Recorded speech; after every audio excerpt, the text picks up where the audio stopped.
कुछ ऐसी मिस्टेक्स हैं जो मास्टर्स बाय रिसर्च के स्टूडेंट्स कर रहे हैं और ये ऐसी मिस्टेक्स हैं जो आप अपना पूरा प्रोसेस कंप्लीट भी कर लेंगे तो एंड में जाकर हो सकता है आपको वीजा ही ग्रांट ना हो। वो कौन सी ऐसी मिस्टेक्स हैं, इस वीडियो में हम बात करेंगे।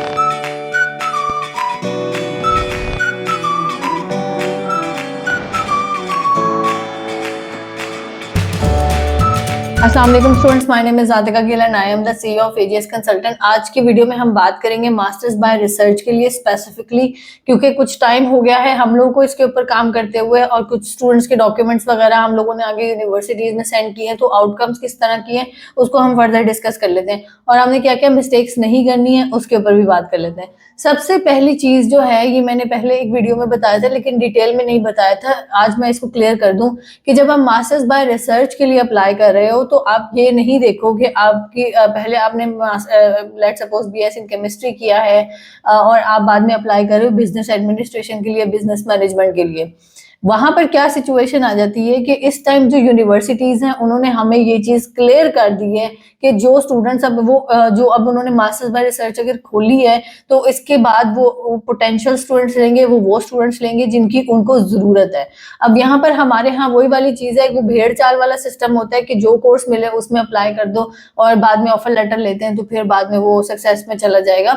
ऑल दो जनवरी इनटेक में ग्लॉस्टरशायर ने इस तरह के काम किए हैं कि बहुत सारे यूनिवर्सिटीज में से मतलब बहुत सारे मल्टीपल कोर्सेज थे, डिफरेंट कोर्सेज थे, उनको उनका मास्टर्स इन इंटरनेशनल बिजनेस का कोर्स था उसमें प्लेस हो गए, वो चले गए, लेकिन वो जनवरी तक की ही कहानी थी। आगे अब क्या सिनेरियो है जो कि हम देखते आ रहे हैं, ग्लॉस्टरशायर के अलावा किसी भी यूनिवर्सिटीज में अगर हम अप्लाई करते हैं तो आगे यूनिवर्सिटीज का आउटकम क्या है। वो अगर आपने for example BS in psychology किया है तो आपकी जो आगे फर्दर डिग्री है वो masters bye research in psychology से रेलेवेंट किसी भी प्रोग्राम में होनी चाहिए। और इसी तरीके से अगर केमिस्ट्री का स्टूडेंट है तो वो केमिस्ट्री की सब फील्ड्स में जाएगा। हमने ये भी देखा कि जो स्टूडेंट्स हैं जब वो उनकी फॉर एग्जांपल हम किसी कोर्स में रेलेवेंट में भी कर रहे हैं तो वो कोर्स कंटेंट जो आपकी ट्रांसक्रिप्ट हम प्रोवाइड करते हैं वो उसमें से देखते हैं कि आपने प्रीवियसली वो सब्जेक्ट पढ़ा भी है या नहीं पढ़ा। और मतलब क्योंकि अगर हम करते हैं तो वो बहुत डिफरेंट डिफरेंट तरीके के कोर्सेज आ जाते हैं। अब जब वहां पर देखते हैं तो फिर वो वाले कोर्स अगर आपने अपनी बीएस की डिग्री में नहीं पढ़े हुए या आपने अपनी पिछली प्रीवियस डिग्री में नहीं पढ़े तो वो आपको आगे उसमें रिसर्च बेस में भी नहीं देंगे। तो ओवरऑल सिनेरियो क्या है बात करने का कि जब आपने अप्लाई करना है मास्टर्स बाय रिसर्च में, अब क्योंकि मेन इनटेक तो खत्म हो गया ना, नो होप वाला सीन है, तो अगर आप सितंबर इनटेक के लिए अप्लाई कर रहे हैं या करवा रहे हैं तो आपने ये चीज अपने आप में भी क्लियर रखनी है कि आपको कंसल्टेंट ने ये नहीं करना कि वो आपको किसी भी यूनिवर्सिटी में प्लेस करवा सकता है और बाद में अजीब सी कहानी है, स्टूडेंट चढ़ाई भी कंसल्टेंट पे कर रहे होते हैं कि पता नहीं आप ऑफर लेटर नहीं निकलवा के दे रहे। तो जिस तरह आप लोगों के लिए ये चीज न्यू है, हमारे लिए भी न्यू है और हम बाय द टाइम इसको जिस तरह से चीजें आती हैं हम उसको कर रहे हैं और हम आपको बता रहे हैं। यूनिवर्सिटी की कम्युनिकेशन जिस तरह से होती है हम आपको वो बता रहे हैं। First preference being a consultant मैं हमेशा यही कहती हूँ कि स्टूडेंट जो है रेलेवेंट डिग्रीज में ही अप्लाई करवाएं, बिकॉज फिर मसले होते हैं। तो ये तो हो गई बात इस चीज की, कट टू शॉर्ट, कि अगर आप किसी भी कोर्स में अप्लाई कर रहे हैं आपने अपना प्रीवियस बैकग्राउंड से रेलेवेंट में करना है। जो कोर्सेज आपने अपनी उस डिग्री में पढ़े हैं, जो सब्जेक्ट्स आपने पढ़े हैं, आपने उसी में ही आगे फर्दर रिसर्च के लिए अप्लाई करना है। फिर उसके बाद एक चीज आ जाती है कि अब यूनिवर्सिटी जो है इनके डॉक्यूमेंट्स किस तरीके से असेस कर रही हैं। हम लोगों ने रिसर्च प्रपोजल स्टूडेंट्स ने जो प्रोवाइड किए थे हमने उसको देखकर हमने आगे यूनिवर्सिटी को सेंड किए। तो यूनिवर्सिटी के सेंड करने के बाद यूनिवर्सिटी के एंड से जो आउटकम्स आती हैं वो इस तरीके से आ रही है कि आपने क्या करना है। अगर आप रिसर्च प्रपोजल लिख रहे हो आपकी हेडलाइन ठीक होनी चाहिए और बहुत डिटेल्ड रिसर्च प्रपोजल होना चाहिए जिसमें आपके बारे में मतलब वो चीजें लिखी हुई हो कि आप किस कोर्स में अगर आपने पढ़ा है तो क्या क्या पढ़ा और वो सारा सिनेरियो आता है। तो इन शॉर्ट क्या है कि आपने अपना रिसर्च प्रपोजल बहुत अच्छा लिखकर यूनिवर्सिटी को सेंड करना है, वरना फिर क्या होता है कि यूनिवर्सिटी को सेंड होता है फिर वापस आता है फिर उसको ठीक होता है फिर वापस जाता है, तो उसमें आपका टाइम ज्यादा लग जाता है। तो रिसर्च प्रपोजल बहुत अच्छा लिखना है। अगर आपको कोई प्रीवियस एक्सपीरियंस है, आपकी एजुकेशन गैप है, तो उसमें जो आपका एक्सपीरियंस है कोशिश करें कि आपका एक्सपीरियंस भी वही होना चाहिए जो कि आपका आगे फर्दर आप जिस डिग्री में अप्लाई कर रहे हैं। अगर आपका उसी रेलेवेंट डिग्री में आपका जो है आपका प्रीवियस वर्क एक्सपीरियंस है तो वो बहुत अच्छी चीज हो जाती है। अच्छा, उसके बाद तीसरी चीज क्या आ जाती है, जब हम बात करते हैं अप्लाई करने के टाइम पे, तो अब क्या है, जैसे मैंने आपको बताया कि वो लोग आपसे आपका डॉक्यूमेंट्स को अच्छे तरीके से असेस कर रहे हैं, आपकी जो आगे एंट्री रिक्वायरमेंट्स है उसको अच्छे तरीके से देख रहे हैं। तो वहां पर आ जाती है बात एक और कि यूनिवर्सिटीज जो हैं अब जैसे फॉर एग्जांपल केमिस्ट्री से रिलेटेड है, साइकोलॉजी से रिलेटेड है, फिजिक्स से रिलेटेड है, तो इन कोर्सेज में आपको जो universities masters bye research offer कर रही हैं वो लैंग्वेज सर्ट, ऑक्सफोर्ड, इस तरह के टेस्ट कम ऑफर कर रही हैं। ज्यादातर यूनिवर्सिटीज टॉफल, पीटी और आइट्स को देख रही हैं। तो बेहतर यही है कि आप इन टेस्ट की तरफ फोकस करें, ना कि क्यों उस तरफ। अब इसको भी मैं आपको पूरा वो कर देती हूँ कंक्लूड। वजह क्या है? पहली बात तो अगर हम बात करते हैं कि साइंस से रेलेवेंट कोई भी सब्जेक्ट है तो कुछ कम यूनिवर्सिटीज होती हैं जो कि आपको रिसर्च ऑफर करिए, और अगर वो ऑफर कर रही होती है या तो उनकी फीस ज्यादा है, आपने माइंड में ये चीज भी रखनी है कि उनकी फीस ज्यादा होती है फीस। और उसके बाद दूसरी चीज आ जाती है कि उनकी एंट्री रिक्वायरमेंट भी ज्यादा होती है, आइट्स की एंट्री रिक्वायरमेंट ज्यादा होगी, पीटी की एंट्री रिक्वायरमेंट ज्यादा होगी। तो मैं जो स्पेसिफिकली मास्टर्स बाय रिसर्च के लिए स्टूडेंट जा रहे हैं उनके लिए मैं ये वाली बात कर रही हूँ कि आप कोशिश करो कि अभी से ही अपना आइट्स पीटी अलाइन करो।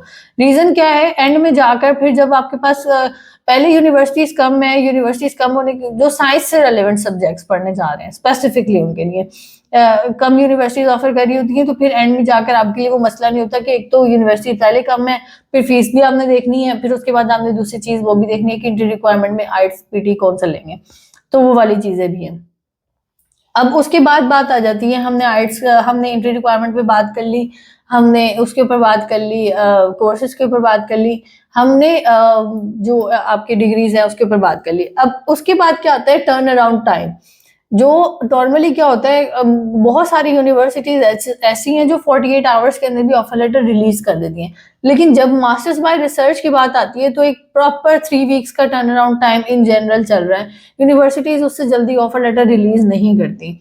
तो आपने देखना है कि अगर आप सितंबर इनटेक के लिए जा रहे हो तो आप अभी अप्लाई करोगे तो आपको ऑफर लेटर अगले महीने के अंदर मिलेगा, और फिर आगे भी वो फर्दर चीजें चलना शुरू हो जाती है। तो इसका ऑफर लेटर का ये सिनेरियो बिल्कुल नहीं है कि आपने आज अप्लाई किया आपको कल ऑफर मिल गया।